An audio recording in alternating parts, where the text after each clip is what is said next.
Thank you for joining us. A year since the start of Ethiopia's conflict, yet we are seeing armed groups fighting your government increasing as numbers as they advance towards the capital. What's happening on the ground and how far are the TPLF and other allies from Addis Ababa? Becky, thank you so much for having me.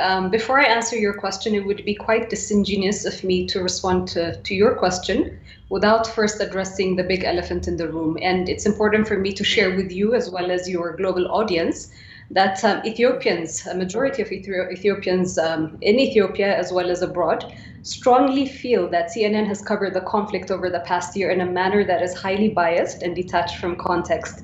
And a recent example is the hysteria that CNN had caused last week as if Addis Ababa was under siege, sending a global message that the city is about to go down.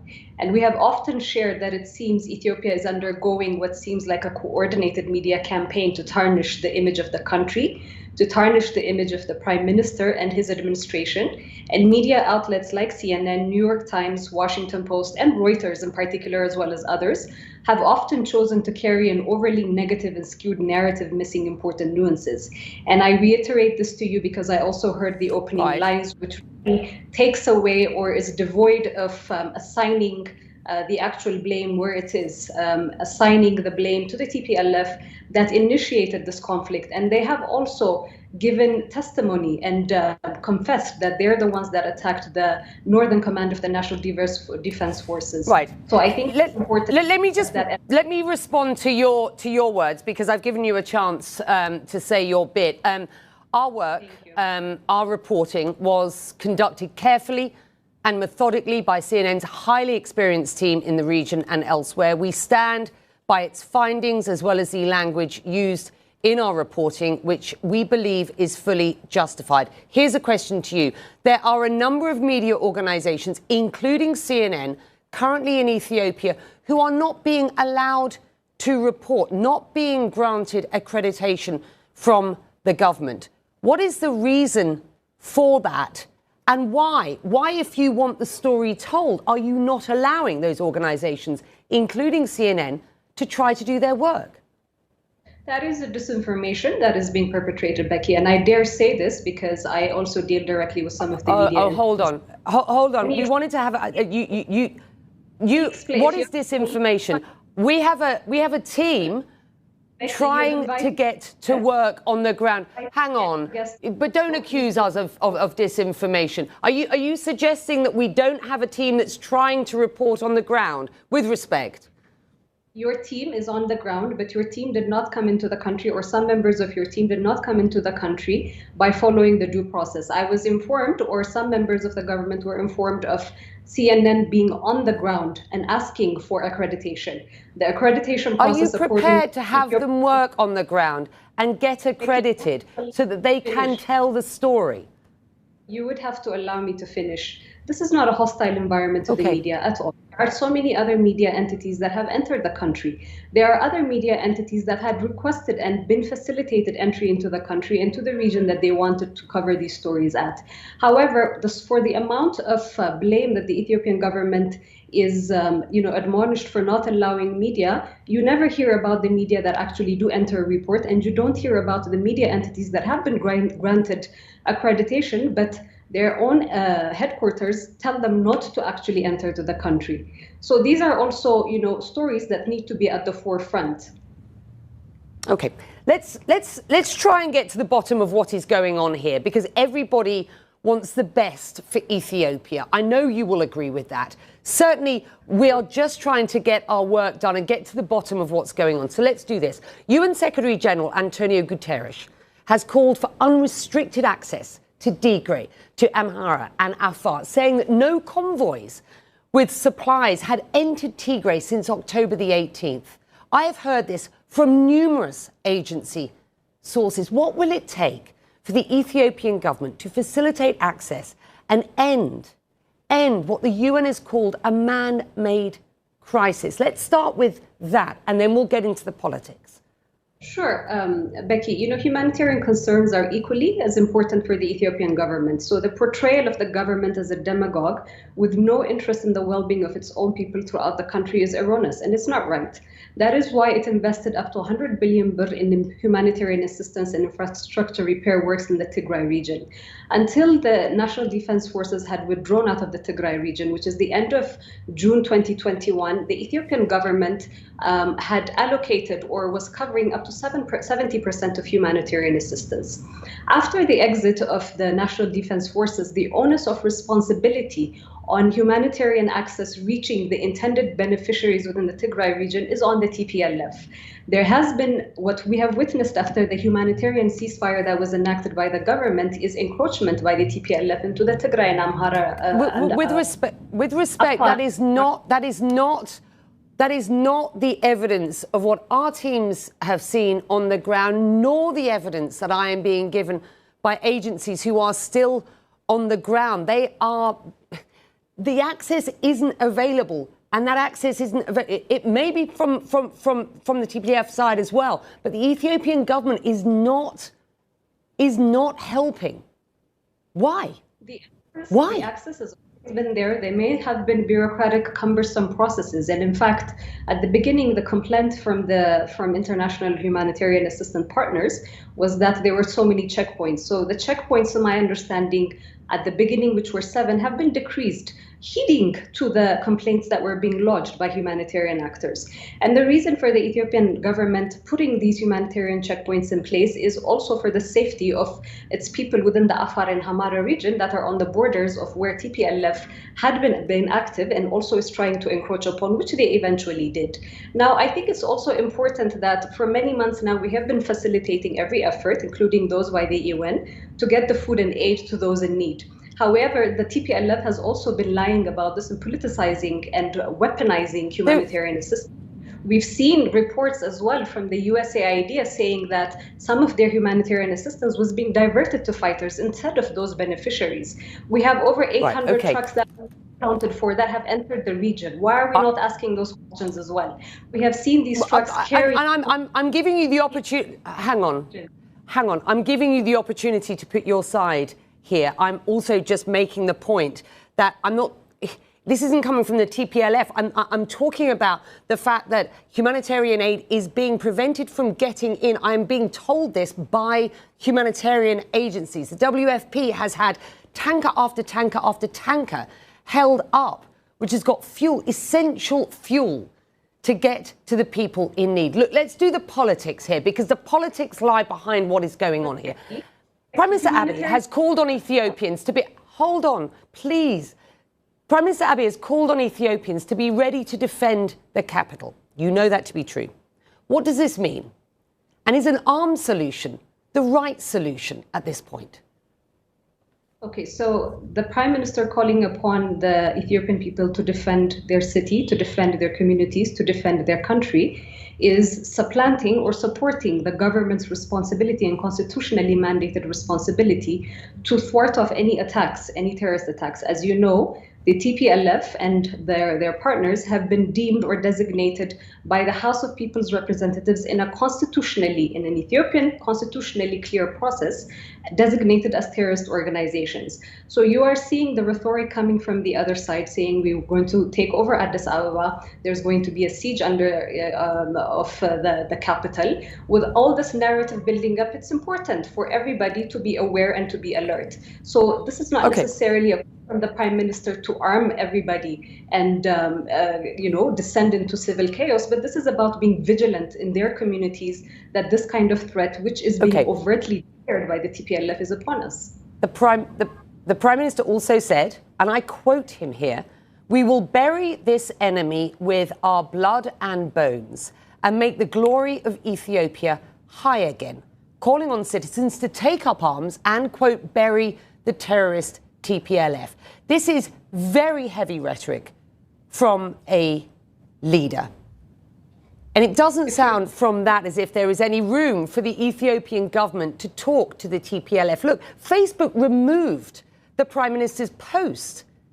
How can Ethiopia unite under this current Prime Minister when he continues to use language inciting violence against particular ethnic groups? That is the perspective and the perspective of CNN. The Ethiopian government ran the first I've just quoted what the Prime Minister said in a Facebook post that was then removed by Facebook for inciting violence. You need to let me explain. You need to let me explain. Okay. We're testing the removal of this post by Facebook because we do not feel that it is as alarmist as Facebook has. Now, there's other context for these global corporations and global entities working in social... What part of that post do you not see as alarmist? Do you not see as... Can I finish? Insightful? Can I finish? It's very I'm asking you, I am literally asking you a very simple question there. The nuances of the Amharic language. The Prime Minister is not asking people to go and attack their counterparts and their brothers and sisters. There has been a clear pathway from the Prime Minister from the beginning that he came to the administration, asking for peace, asking for unity throughout the country. There have been several attempts by the TPLF and the war drums that have been beating up before the November 2020 altercation. Through all of that, the federal government, championed and spearheaded by the Prime Minister, has been very clear that we did not want this to descend into where it is right now. So calling upon the Ethiopian people to defend themselves, calling upon the Ethiopian people to protect themselves should not be seen in that negative light. Some nuances within the Amharic language maybe or easily, if you're splitting hair, can be taken to mean other things, but there is no clear call for violence on each other. But what the Prime Minister and the government, the federal government of Ethiopia, are asking is for all to be vigilant, that the threat of TPLF is there because they are saying they want to take over, they want to attempt a coup, and they want to topple a government, a legitimately elected government, if I may say so. Right, but billene, I think you know what was written in that post was unequivocal. Look, Prime Minister Abiy described war, and I quote him here, as the epitome of hell during his acceptance speech for the Nobel Peace Prize. Now he is presiding over a protracted civil war, effectively. And by the way, how concerned are you that this is going to get worse and this will ultimately become a civil war? Perhaps we're not there yet, but it looks as if we could be. What will it take to stop this? That is not true. So again, facts and the way that the narrative is being shaped by your media as well is important, because that's not the case. The Prime Minister... So how would you describe it? ...by the Constitution to thwart off any attacks on the state, on the integrity of the state as well. The Constitution, if you're willing to go through it, declares that and puts that as a responsibility mandated on the Prime Minister. The TPLF is an organ that has been designated by our House of People's Representatives as a terrorist organization.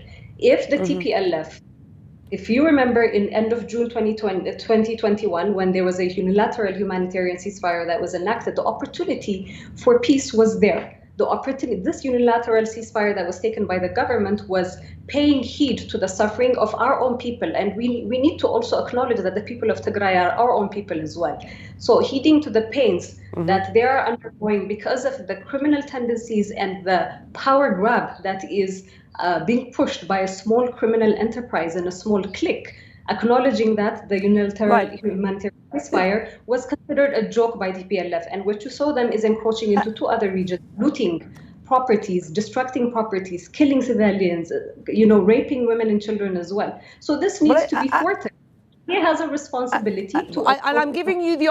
I am giving you the opportunity to put your side to us today and to our viewers, of course. And it's been a long time that we've been hoping to have this conversation, and so I'm glad that you've been prepared to come on the show today and have this discussion. As you rightly point out, Tigrayans are Ethiopians. So since the state of emergency has been imposed, witnesses tell CNN that Tigrayans are being ethnically targeted and arrested by authorities. Ethiopia's state-appointed Human Rights Commission says the arrests are happening on reasonable grounds as the detainees are suspected of collaborating with terrorist groups.